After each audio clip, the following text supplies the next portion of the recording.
Talk about Luke Doty. Talk about the Satterfield offense and Shane Beamer's influence. What are you expecting from the Gamecocks offensively this season? An offense that looks like it's probably going to revolve around 4 returning offensive line starters and a really powerful run game led by the two-headed monster that is Kevin Harris and Marshawn Lloyd. Yeah, here's when I'll judge Beamer's coaching staff. I'll judge it about a year from now. So what I want to do is see him get through the first full cycle.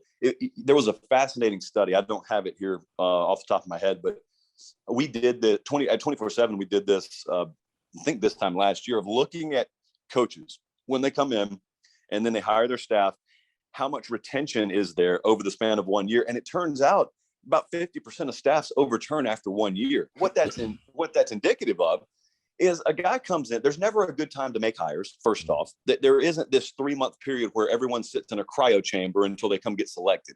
Everyone's on the move. It's never a good time to try and pluck coaches. So you do what you can. You're trying to do a million different things when you get hired in the period of time that Shane Beamer did. Point is, give me a look at next year. And let me see how much of this staff is retained, because it could be that we're up in arms a lot about guys that aren't even going to be here in 12 months. So give me a year from now and let me see that staff. But also, I'm very interested to see, you were talking about offensive philosophy this year. It really comes down to the personnel you have. It's one thing to talk about what you want to do. Well, it's another thing to talk about what you're able to do. And so I really wonder, I feel the same way about, for example, Brian Harsin at Auburn. Brian Harsin at Auburn has 0 legitimate wide receiver threats. He could want to go 5 wide and go 80-20 pass run ratio for all I know. He can't do it this year. Yeah. And at Carolina, like Luke Doty, I know that they were as pleased as they probably could be with him throughout the spring. They felt like he got to jump on folks. I agree with you. I think he's going to be the starter there. But be that as it may, whoever's under center, I really wonder if the coaching staff we see this year and also the style of offense we see this year is a true indication of what they want to be long-term.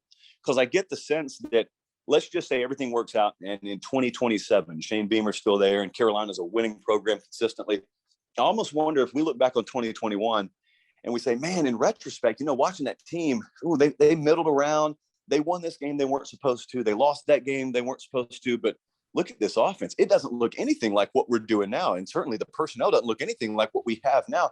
And remember these coaches? I don't even remember some of their names. I know we're day to day. I know we're living on ground level. I do it the same as you guys do. But I just want you to try. There's this P word. I use it sometimes. Perspective. I almost whisper it.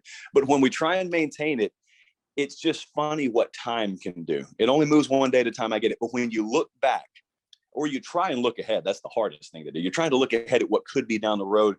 Some of the stuff that seems so consequential right now, it could be just this footnote and this afterthought, and it could not even be a precursor of what's to come.